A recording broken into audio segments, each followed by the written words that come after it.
মেরিল প্রথম আলো 2023 সেরা গায়ক হিসেবে মনোনয়ন পেয়েছি আমি। এটা খুবই আনন্দের বিষয় আমার জন্য।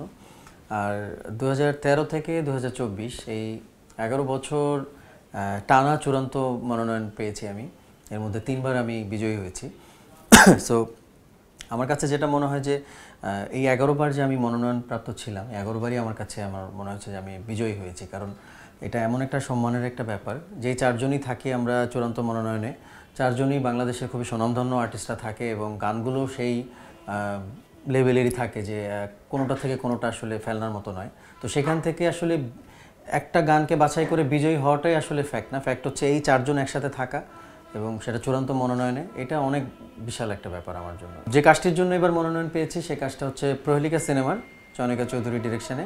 গানটির নাম হচ্ছে মেঘের নৌকা। গানটি আসিফ ইকবাল ভাইয়ের লেখা, সুর সঙ্গীত আমার করা, আর গেয়েছি আমি আর কোনাল।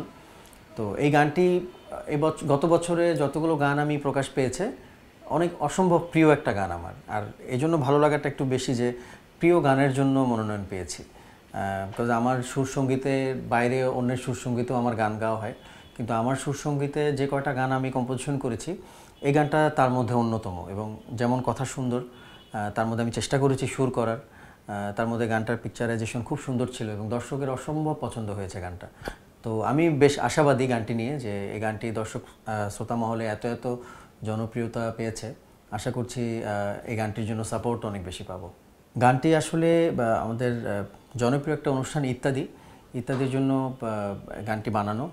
তো হানিফ সংকেত দাদাকে অসংখ্য ধন্যবাদ, বিকজ ইত্যাদির মতো একটা প্ল্যাটফর্মে এই গানটি গিয়েছে এবং তারই তত্ত্বাবধানে পুরো ব্যাপারটা ঘটেছে।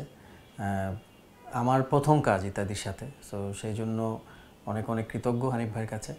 তারপরে আসি বকুল ভাইয়ের সুন্দর কথা। এই গানটির কথা এবং গানটির যেই শব্দচয়ন, এই ব্যাপারগুলো মানুষকে অনেক আকৃষ্ট করেছে।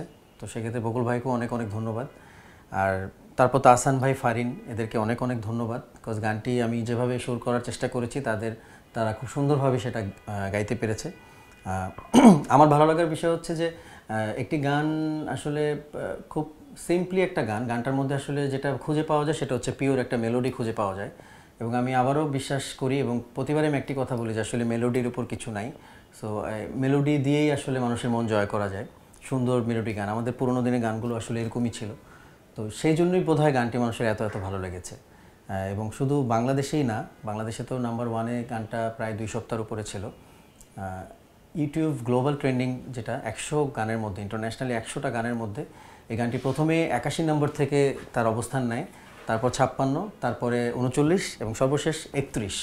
সো 31 নম্বর পর্যন্ত এটা স্থান করে নিয়েছিল। এখন অলরেডি নাও গ্লোবাল ট্রেন্ডিংয়ে 51 নম্বরে আছে।